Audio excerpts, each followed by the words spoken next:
bagay na maaari niyong maranasan.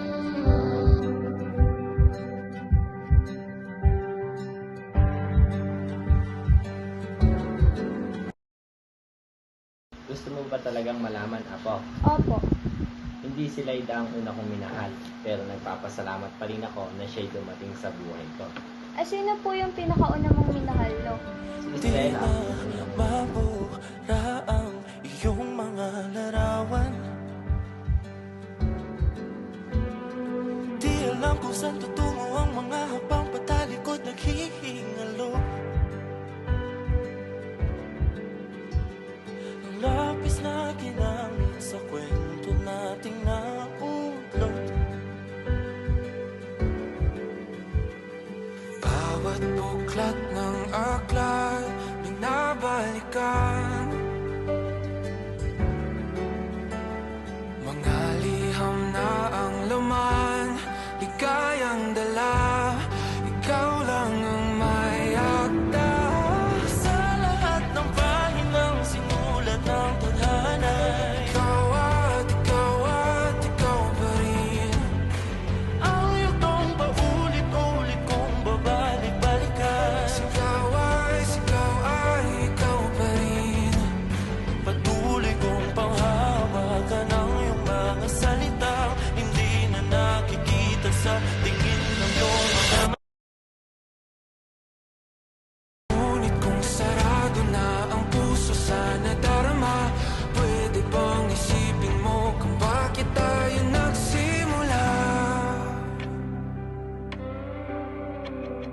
Ating katotohanan ay naging isang nobelang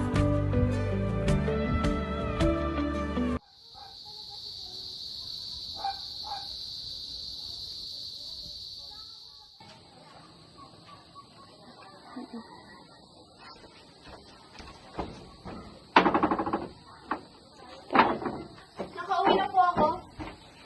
Di ba sinabihan na kita na huwag ka na magpapakita sa lalaking yon? Naiinimal naman ko. Huwag ka na magpaliwanag! uwi na kasan ng pagtutudang di na nalabanan. Nais na maramdaman muli kung paano isulat ang pangalan mo.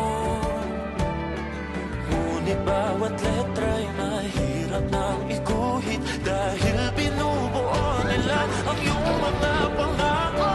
Sa lahat ng pahinang sinulat ng tadhana, ikaw at ikaw pa rin ang yugtong paulit-ulit kong mabalik-balikan. Sigaw ay ikaw pa rin.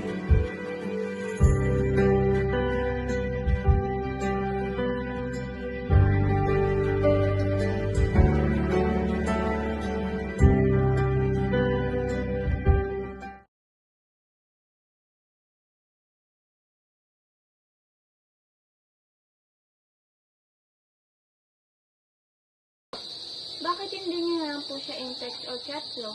wala pang ganyan noon, Apo, tanging sulat lang. Di ang hirap po nun makipag-communicate sa panahon mo, Lo. Oo, pero nga, buti nga ngayon meron ng bagong teknolohiya para makausap niyo. Hindi ko ma-imagine kung gaano kahirap.